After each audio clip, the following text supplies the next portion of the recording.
இருபரிமாண உருவங்கள் மேக்ஸில் ரொம்ப ரொம்ப ஃபேமஸ்ஸு. அதாவதுங்க, இப்படி ஒரு கம்பி இருக்கு, அதோட லென்த்து 88 சென்டிமீட்டர், கம்பியினுடைய நீளம் 88 சென்டிமீட்டர். இதை அப்படியே சுற்றி கஷ்டப்பட்டு வளைச்சு வட்டமாக மாற்றிட்டேன்.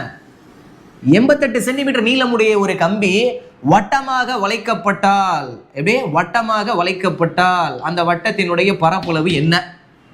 A rod of length 88 centimeters bent into the form of a circle, then find the area of the circle அப்படின்னு கொஸ்டினை கேட்பான் பாருங்க.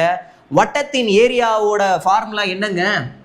வட்டத்தின் பரப்பளவு, சர்க்கிளோட ஏரியா என்ன வரும்? பை ஆர் ஸ்கொயர் வரும். இதைத்தான் கேட்குறான். பையனா சின்ன வயசுல ஸ்கூல் டேஸ்ல சொல்லி கொடுத்துருப்பாங்க. 22/7.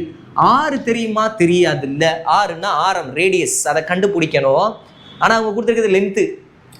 லென்த்து ரேடியஸ் எடுத்துக்கலாமா? கூடாது, மிகப்பெரிய தவறு அது. லென்த்து நீளம் இருக்கு இல்லையா, இது அப்படியே சுற்றி தானே வளைச்சிருக்கிறோம். நீளமான கம்பி அப்படி சுற்றிட்டோம்னா சுற்றளவு. சுற்றளவுன்னா இங்கிலீஷில் சர்க்கம்ஃபரன்ஸ்.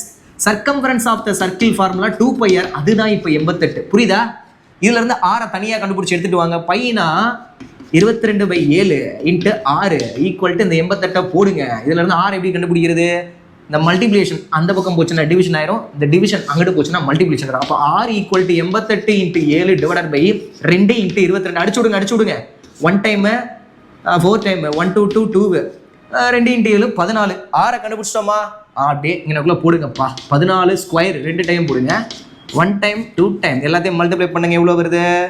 44 × 14 4 4 16 6 மிச்சம் 1 16 20 21 மிச்சம் 2 6 616 சென்டிமீட்டர் ஸ்கொயர். அவ்வளவுதான், முடிஞ்சு போச்சு. புரிஞ்சுங்களா? புரியலையா? மறுபடியும் இந்த வீடியோவை பாருங்க, புரியும். யூஸ்ஃபுல்லாக தான் நல்ல பேருக்கு ஷேர் பறக்க விடுங்க, லைக் தட்டி விடுங்க. ஏதாவது டவுட் இருந்தால் கமெண்ட் பாக்ஸில் கமெண்ட் பண்ணுங்க. அடுத்து ஒரு இன்ட்ரெஸ்டிங்கான தரமான யூஸ்ஃபுல்லான கண்டோட வந்து உங்களை சந்திக்கிறேன். நன்றி, வணக்கம்.